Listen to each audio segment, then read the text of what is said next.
Bonjour, bienvenue en votre centre. Je m'appelle Benjamin Soularue. La présente vidéo est la suite de la vidéo « Tout est déjà en vous ».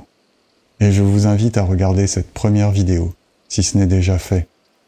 Car cette seconde partie est vraiment la suite, la continuité de la précédente vidéo « Tout est déjà en vous ». D'ailleurs, dans cette vidéo, je vais souvent faire référence à des sujets que j'ai déjà abordés dans d'autres vidéos. Car ce sont des sujets centraux, qu'il y a plein de façons de les aborder, mais qu'ils sont centraux. Soyez assurés que ces sujets sont vraiment importants et que ce ne sont pas des simples petites astuces, remèdes de grand-mère, parce que sous leur apparence de sujets un peu simplistes, c'est loin d'être des remèdes de grand-mère, des petites astuces. Ce sont vraiment des voies essentielles dans le cheminement vers le bien-être, vers le mieux-être, dans le cheminement du développement personnel, dans le cheminement de la connaissance de soi, dans le cheminement vers vivre pleinement quelque chose de complètement satisfaisant à chaque instant, dans le cheminement, s'il en est, vers le bonheur. Car ces différents sujets ont vraiment une apparence un petit peu simpliste, et on ne mesure pas la portée de ce qu'ils peuvent nous permettre de vivre, de ce qu'ils peuvent apporter dans nos vies lorsqu'on les met réellement en pratique au quotidien. J'ai même envie de dire à chaque instant. Ces sujets, sous une apparence complètement anodine, sont d'une puissance phénoménale. Réellement. Et c'est pour ça que je reviens toujours sur ces mêmes sujets. C'est pour ça qu'on les trouve dans tous les enseignements, dans toutes les traditions, qu'ils sont expliqués de tellement de façons différentes. Parce que ça paraît simple, il n'y a rien de plus à faire, et leur pouvoir, le pouvoir de ce qu'ils vont permettre de transformer en nous, de ce qu'ils vont nous permettre de vivre, est vraiment incommensurable. Mais comme à la fois ça a l'air simpliste, un peu neuneux, et que à la fois en réalité pour les mettre en pratique pleinement, pour les incarner pleinement, ça demande de l'investissement, de l'engagement et du temps, alors on passe souvent à côté de ces sujets. On ne cherche pas à les approfondir, on ne cherche pas à les vivre pleinement, alors qu'ils sont souvent la solution à nos questions, à nos problématiques. Et qu'encore une fois, leur pouvoir de transformation sur nous est hallucinant. C'est juste hallucinant.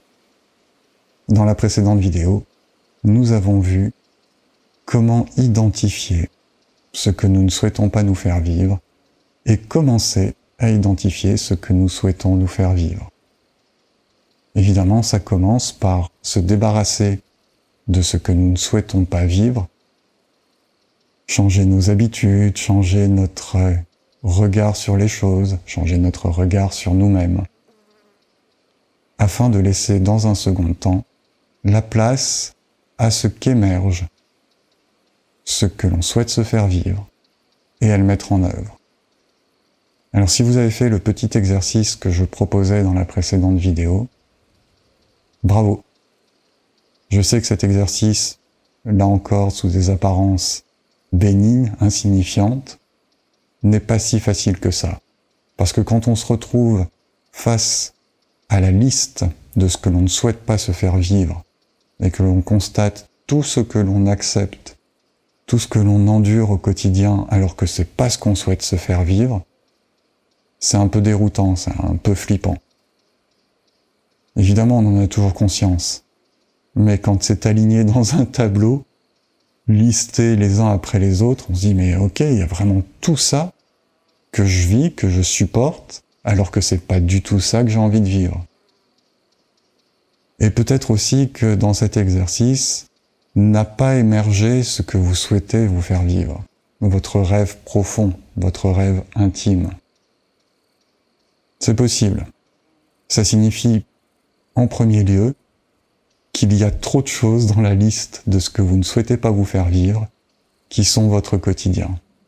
Et donc le premier job, ça va être de se débarrasser de toutes ces façons de voir les choses, de tout ce qui ne vous convient pas, afin dans un second temps de laisser la place à ce qu'émerge, ce que vous souhaitez réellement vivre, et du coup, à pouvoir, dans un troisième temps, le mettre en œuvre. Et c'est ce que nous allons voir aujourd'hui. Comment se débarrasser des habitudes, des points de vue, de tout ce que nous ne souhaitons pas nous faire vivre dans notre vie.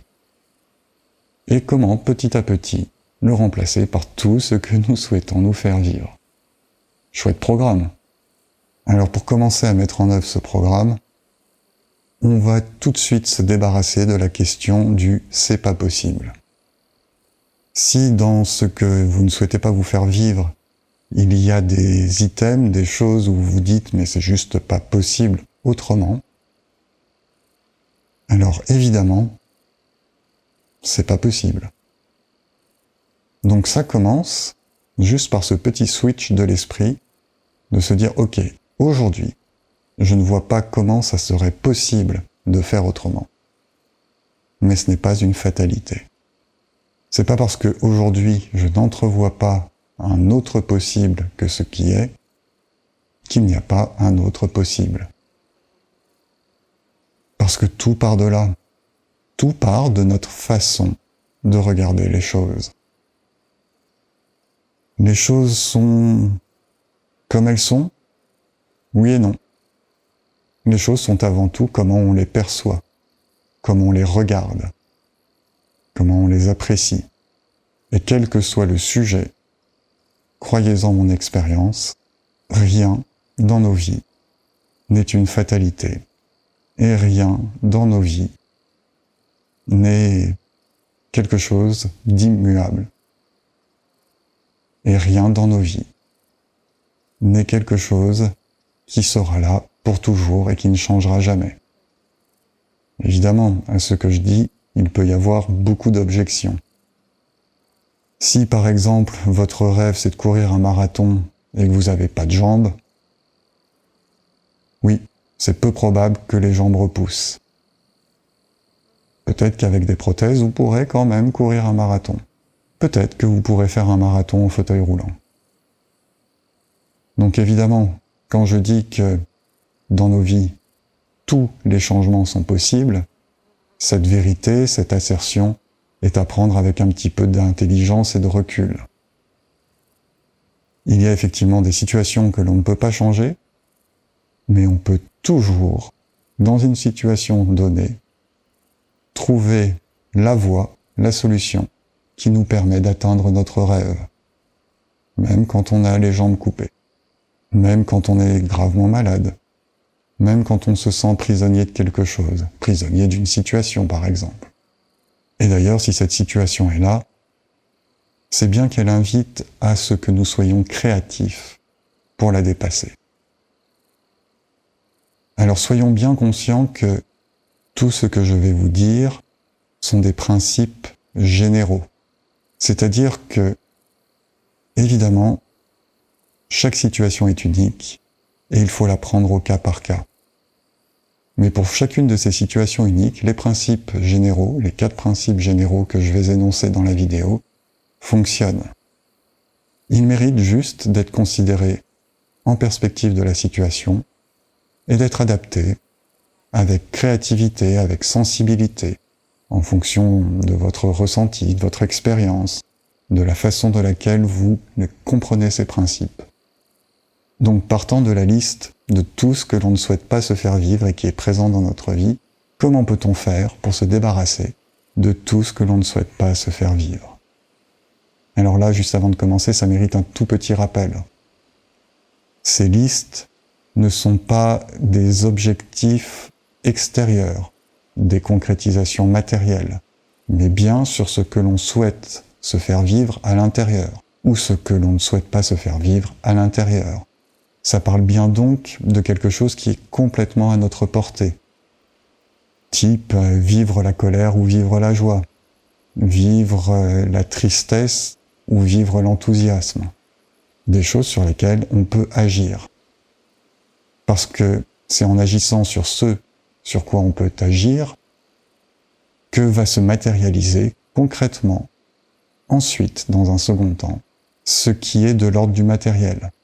Si l'objectif c'est par exemple d'avoir une jolie voiture de sport, ou le dernier sac à main à la mode, je sais, je prends toujours des exemples un petit peu à la con. Il est nécessaire de comprendre que ces objectifs extérieurs ne sont que la concrétisation, la matérialisation de ce que nous vivons à l'intérieur. Et que la façon la plus simple d'obtenir ces objectifs extérieurs, c'est de travailler sur l'intérieur. C'est possible de le faire autrement aussi. Mais quand on le fait autrement, ça consomme beaucoup d'énergie, ça va créer beaucoup de stress. Et probablement, la balance entre la satisfaction apportée par la voiture ou par le sac et toute l'énergie, tout le temps, tous les dommages collatéraux qu'auront créé la quête de ces objets matériels sera en défaveur du plaisir obtenu par l'obtention de ces biens matériels. Car vous le constaterez sûrement en cheminant sur ce chemin que je vous propose. Ce qui est vraiment important, c'est ce qu'on vit à l'intérieur. C'est pas les biens, les richesses matérielles, la position sociale, ou quoi que ce soit qui soit extérieur à nous. Parce que on peut tout avoir. On peut avoir la richesse, on peut avoir une compagne, un compagnon qui correspondent à nos attentes. On peut avoir une position sociale enviable et se sentir malheureux à l'intérieur. Et ça, pour moi, c'est vraiment très vivant. C'est quelque chose que j'ai vécu, que j'ai éprouvé en ma chair pendant des années. Toutes les cases de la réussite étaient cochées. Toutes les cases extérieures. Et à l'intérieur, ça allait tellement pas bien. J'étais tellement mal. Et je comprenais pas. Je comprenais pas parce que j'avais tout. J'avais vraiment tout pour être heureux. Et j'étais profondément malheureux. Je ferme donc cette petite parenthèse qui était juste là pour rappeler que ce qui est important, c'est comment on vit les choses. C'est pas les choses en soi.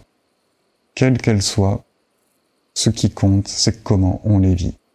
Qu'on soit agriculteur, qu'on soit ouvrier, qu'on soit un magnat de la presse ou un ponte de l'industrie, qu'on soit pauvre, riche, qu'on soit seul ou en famille, tout ça, c'est une matérialisation extérieure qui n'a finalement pas autant d'importance que comment on vit les choses, que ce que l'on ressent au quotidien à l'intérieur.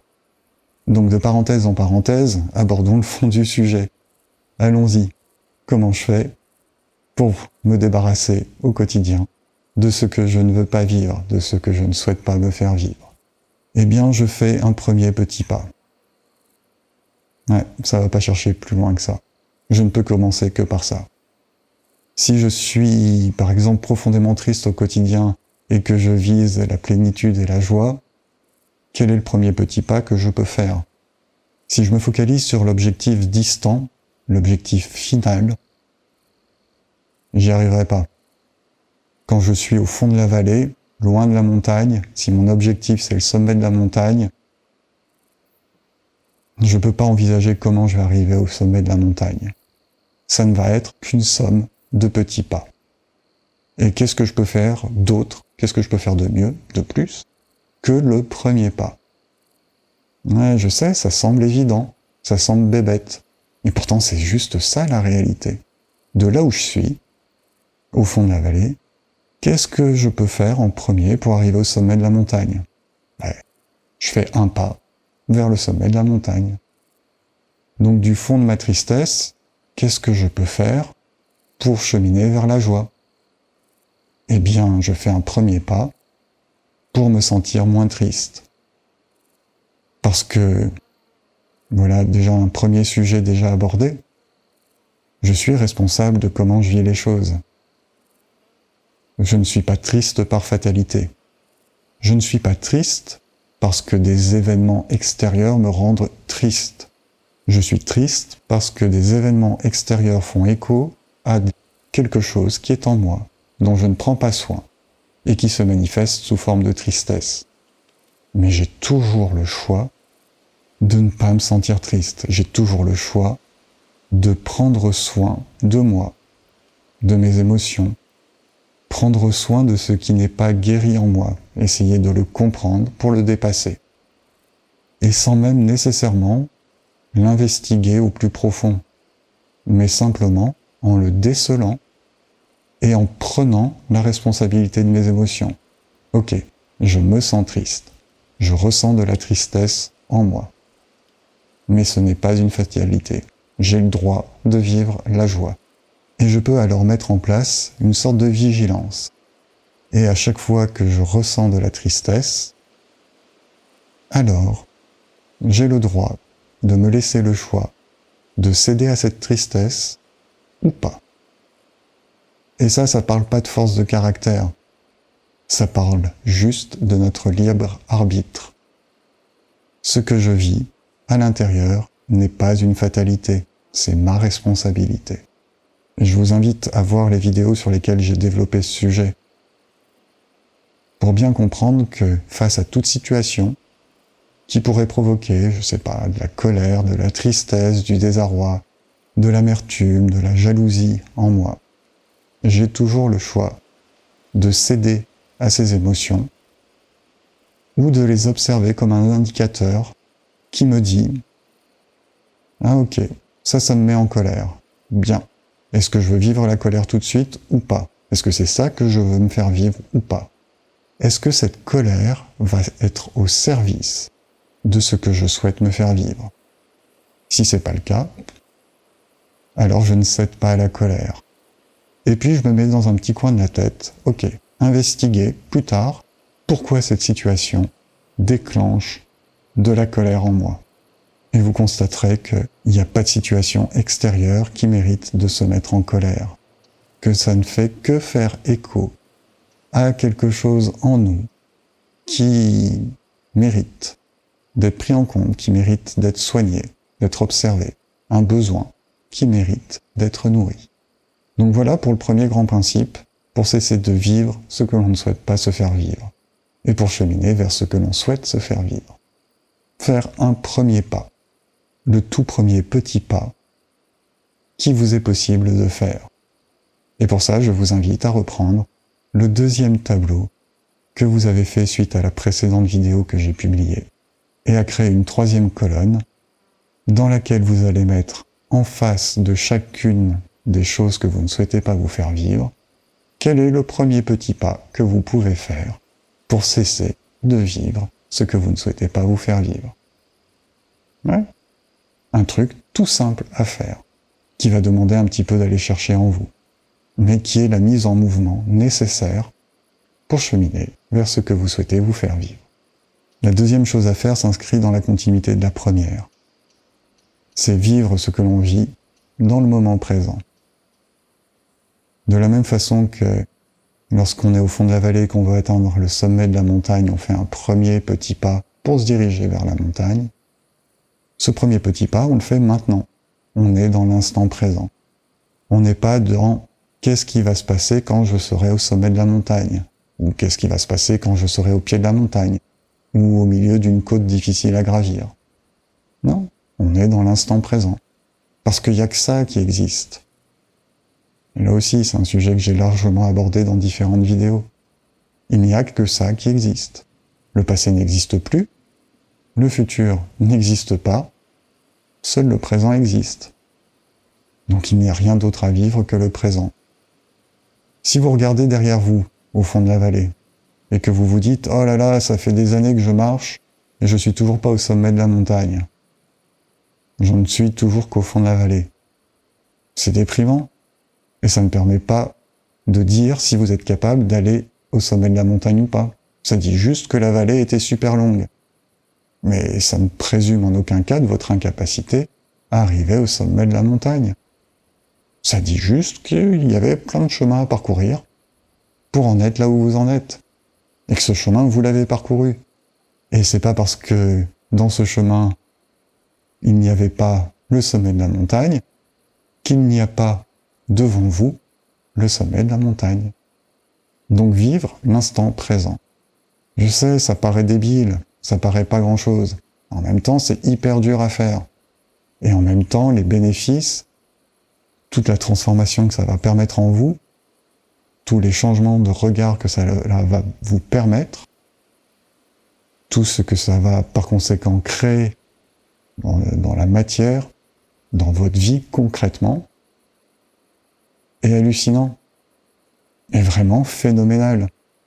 Mais pour s'en rendre compte, il faut le faire. Vivre dans l'instant présent, dans ce premier petit pas que l'on fait chaque jour. Un petit pas après un autre petit pas. Donc vivre l'instant présent. Ne pas se projeter, ni demain, ni dans un mois, ni dans un an, ni au pied de la montagne, ni dans la côte difficile, ni au sommet de la montagne. Et rien que ça, vous allez voir, ça change beaucoup de choses. Et j'insiste là-dessus. C'est hyper important de ne pas se tourner vers le passé qui n'existe plus. Parce que ce que vous êtes aujourd'hui, qui vous êtes aujourd'hui, ce que vous ressentez aujourd'hui, comment vous vivez les choses aujourd'hui, n'est conditionné par votre passé qu'à partir du moment où vous l'acceptez. Si vous oubliez complètement votre passé, alors vous êtes complètement libre de vivre exactement ce que vous souhaitez vous faire vivre. C'est hyper important de comprendre ça. Et c'est pourtant pas ce qu'on vit au quotidien. On croit que l'on est en fonction de notre passé, de notre histoire, de notre expérience. Mais non. Tout est déjà là. Tout est déjà en vous. Seulement, vous refusez de le voir. Ou vous n'avez pas la capacité de le voir. Ou on ne vous a pas dit que tout était déjà en vous. Et on vous a laissé croire que vous n'étiez que la somme de votre passé, de tout ce que vous avez vécu. Mais vous n'êtes la somme de tout ce que vous avez déjà vécu que si vous l'acceptez. Si à un moment on vous a dit « t'es pas doué en maths » et que vous l'avez pris pour une vérité et que vous vous répétez que vous n'êtes pas doué en maths, alors vous n'êtes pas doué en maths. Si par contre vous laissez tomber cette croyance, et là je vous invite à aller voir les vidéos sur les croyances, alors vous n'êtes ni doué ni pas doué en maths. Vous n'avez de toute manière pas fait le chemin pour vérifier si vous étiez doué ou pas, puisqu'on vous a dit que vous n'étiez pas doué et que vous y avez cru. Alors vous n'êtes pas doué. Mais sans être un génie des mathématiques, peut-être qu'en fait vous avez plus d'aptitude aux mathématiques que ce que vous croyez. Mais pour ça, il faut juste commencer par laisser tomber cette croyance limitante. Et nous ne sommes faits que de croyances. Une personnalité construite sur des traumatismes et des croyances. Mais tout ça, c'est le passé. Ça ne vit dans le présent que si nous y croyons, que si nous le ranimons. Mais nous avons tout à fait la liberté d'être libres de ces croyances et du passé. Mais c'est pas facile. Ça, j'en conviens. C'est vraiment pas facile d'être dans la conscience, dans l'instant présent, que nous pouvons être complètement libres de notre passé et de nos croyances. Voilà. Mais bon, sans aller jusque-là, je vous invite quand même à approfondir ces sujets et à aller voir les vidéos que j'ai déjà faites sur ces différents sujets. Dans le présent chemin, juste vivre dans le présent, vivre dans l'instant présent. Pas en se tournant vers le passé, et pas en regardant un objectif qui est trop loin. Allez, on continue sur le chemin. Quel est le troisième élément qui va nous permettre de ne plus vivre ce que nous souhaitons pas nous faire vivre et de cheminer vers ce que nous souhaitons nous faire vivre, et donc vers une concrétisation matérielle de la vie de nos rêves. La gratitude. Ouais, encore un sujet que j'ai abordé de nombreuses façons et à de nombreuses reprises. La gratitude. Ouais, je sais, ça paraît bébête. Et pourtant, c'est tellement puissant, tellement dingue. Si nous vivions dans la gratitude au quotidien, dans chaque instant, dans l'instant présent, nous serions peut-être parfaitement comblés. En tout cas, dans ce que j'en sais, dans ce que j'en ai expérimenté, je vous le confirme.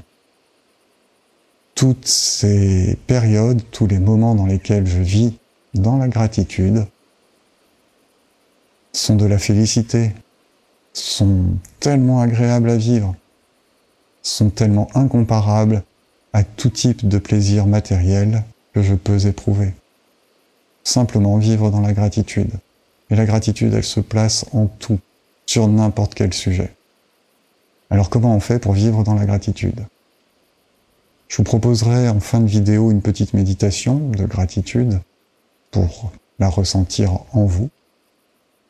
Mais dans un premier temps, ça consiste par faire peut-être une petite liste des choses pour lesquelles nous pouvons avoir de la gratitude. Si, par exemple, vous avez 2 bras, 2 jambes et une santé correcte, ça mérite de la gratitude. Si, par exemple, vous avez un toit pour vous abriter et que vous mangez tous les jours à votre faim, ça mérite de la gratitude. Si, par exemple, vous connaissez ne serait-ce qu'une seule personne qui est bienveillante avec vous, ça mérite de la gratitude. Si, par exemple, le boulanger ou la boulangère vous a souri lorsque vous êtes allé chercher votre pain, ça mérite de la gratitude. Ouais, je sais, ça paraît bébête, mais se mettre dans cet état d'esprit, ça fait vraiment vivre un truc fabuleux. Et ça participe à une transformation profonde en vous. Soyez-en convaincus, essayez-le. Essayez-le suffisamment de fois, essayez-le suffisamment longtemps pour le ressentir en profondeur. Et vous rendre compte que, ne serait-ce qu'avoir la chance de respirer, mérite de la gratitude. Même quand on a une vie de merde, même quand rien ne nous convient, rattachez-vous juste à ça, à la chance de respirer. Et si vous êtes au bord du suicide, et que du coup vous vous dites « ouais, mais respirer, qu'est-ce que j'en ai à foutre ?» Méditez. Méditez 5 minutes, 10 minutes, pour vous mettre dans le calme. Et vous concentrer sur un élément, un seul élément, qui mérite votre gratitude. Et cultivez cet élément. Cultivez votre gratitude à l'endroit de cet élément. Et vous verrez que déjà, d'aussi loin que vous partiez, d'une situation aussi difficile à vivre que vous partiez, il y a quelque chose, il y a un germe qui est en train de naître en vous et qui peut changer radicalement votre façon de voir les choses. Je dis pas que ça va se passer en un claquement de doigts. Et je dis pas que vous allez sortir de cette situation qui vous semble désastreuse en un claquement de doigts.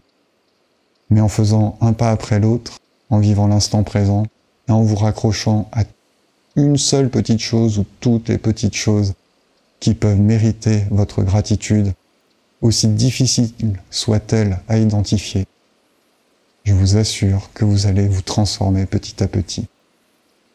C'est une certitude. Je l'ai vérifié sur moi, je l'ai vérifié auprès de gens que j'accompagne, je l'ai appris dans les enseignements, je l'ai conforté dans des différentes thérapies que j'ai suivies, ou les différents thérapeutes que j'ai rencontrés. Vraiment, essayez. De toute manière, si vous êtes au bord du suicide, vous n'avez plus rien à perdre. Je suis désolé. Je vous souhaite certainement pas d'arriver à cette extrémité-là, mais par contre, je vous souhaite de trouver les ressources en vous, car vous avez les ressources en vous. D'essayer ça, d'aller chercher cette toute petite chose qui mérite votre gratitude.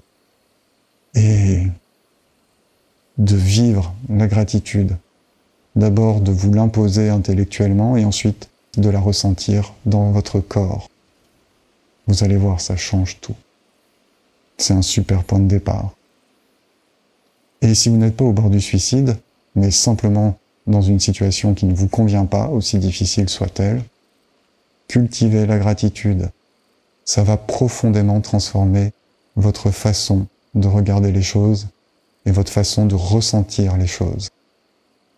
Et ça va vous donner des ressources dont vous ne soupçonnez pas encore l'existence. Et le dernier élément qui va vous permettre de cheminer pour cesser de vivre ce que vous ne souhaitez pas vous faire vivre et pour vivre votre rêve, c'est la confiance. Je l'ai invoqué déjà à plusieurs reprises au cours de cette vidéo.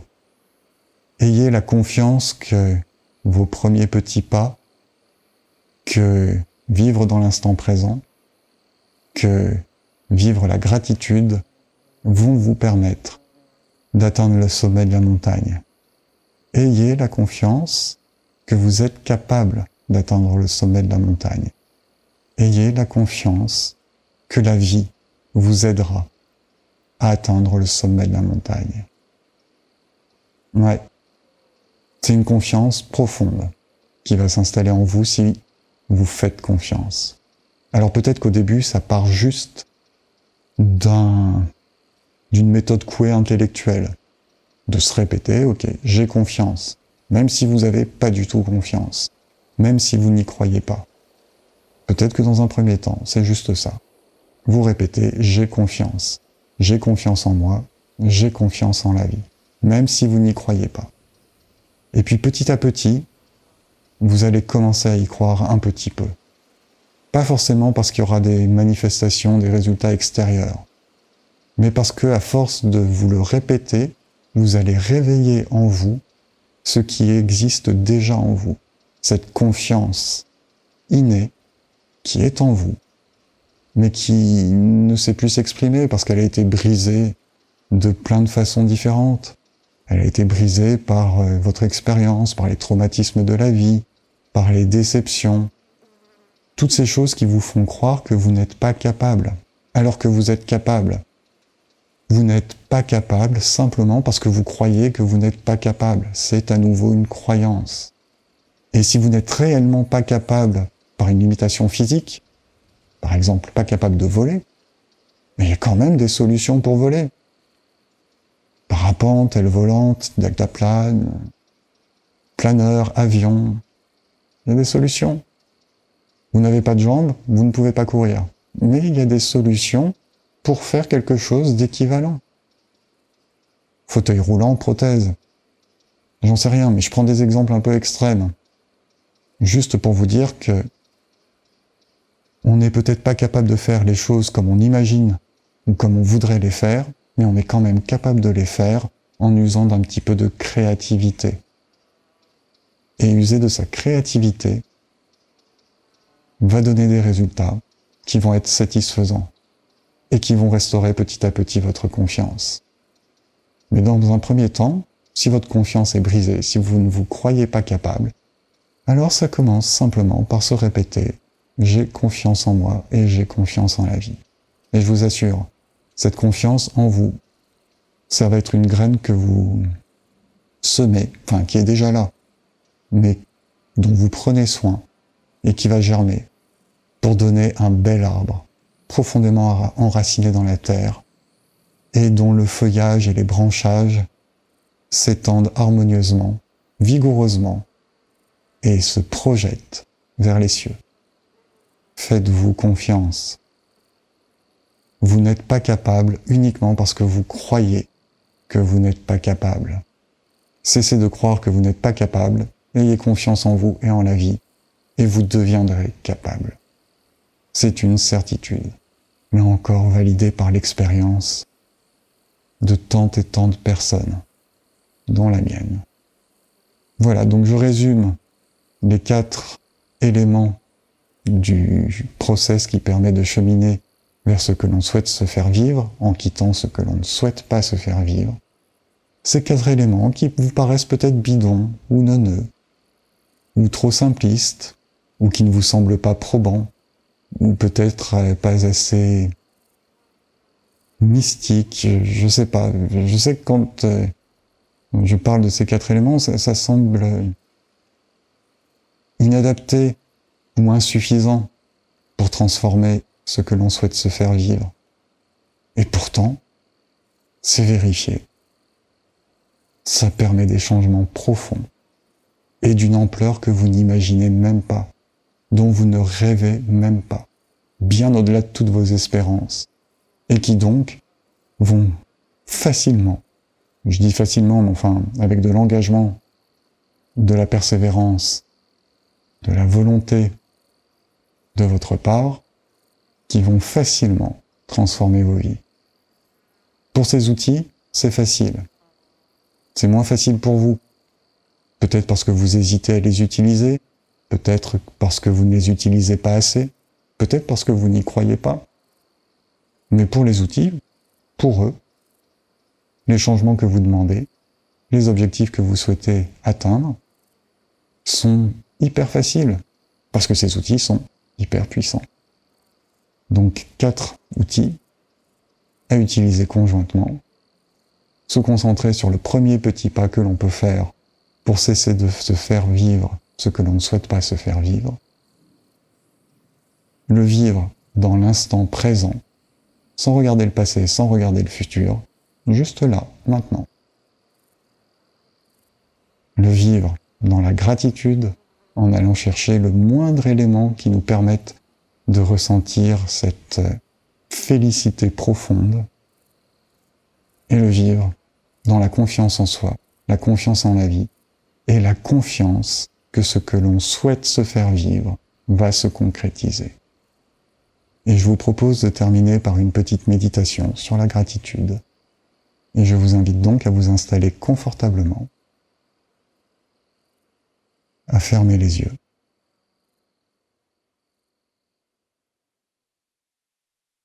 À prendre contact avec la respiration.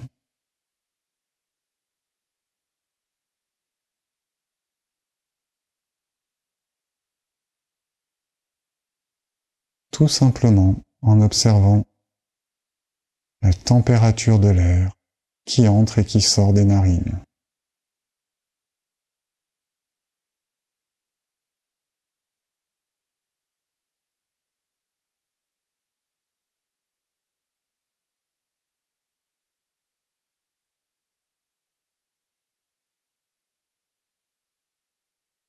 Nous ne faisons qu'observer la fraîcheur de l'air qui entre dans les narines et la douce chaleur de l'air qui sort des narines.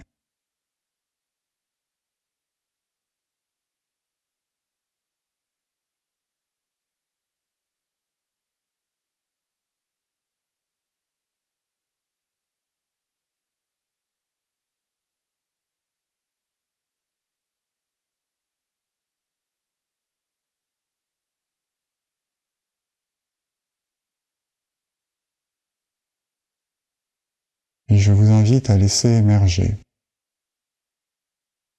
une chose, une situation, une personne qui vous a permis, qui vous inspire de la gratitude.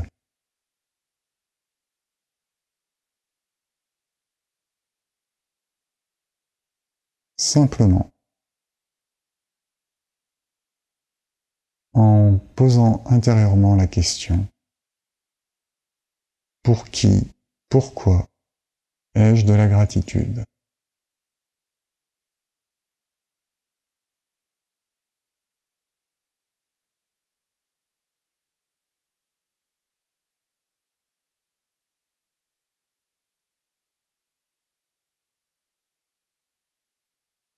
Et de l'image ou du mot qui sont apparus, se sont manifestés à vous,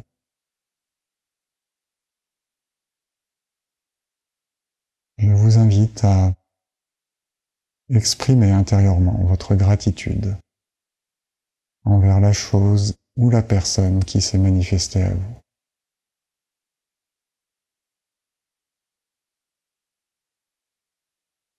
Simplement, en visualisant cette situation, cette chose, cette personne,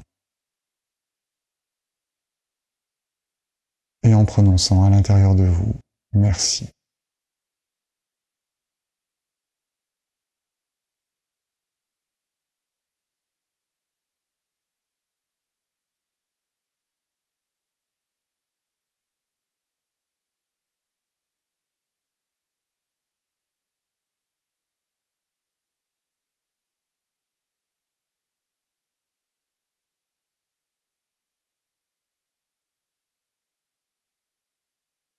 Observez le ressenti en vous qui est associé à ce merci.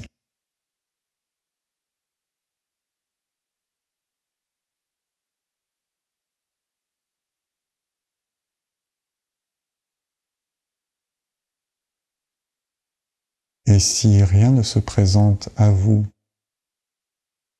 qui mériterait votre gratitude, alors je vous invite à prononcer en vous, pour vous, la phrase « Je suis désolé, je me pardonne,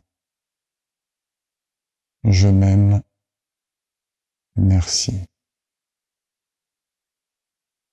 Répétez-vous en boucle plusieurs fois cette phrase.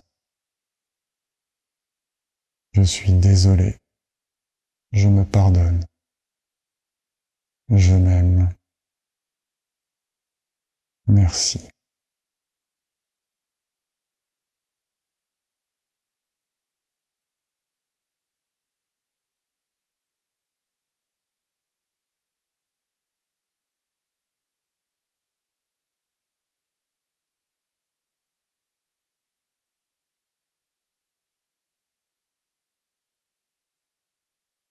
Je vous invite à rouvrir les yeux.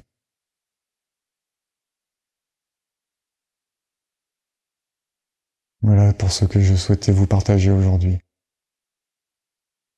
J'espère vraiment que vous aurez l'élan de faire les petits exercices que je vous ai proposés et de mettre en œuvre conjointement ces 4 techniques d'une puissance que vous ne soupçonnez même pas. Et je vous donne rendez-vous la semaine prochaine pour un nouveau sujet connexe à vivre la paix en soi et à la rayonner. Beau cheminement à vous. Si cette vidéo vous inspire, merci de la partager. Et si vous en avez l'élan, de la commenter, de cliquer un pouce et de vous abonner à ce canal. À bientôt!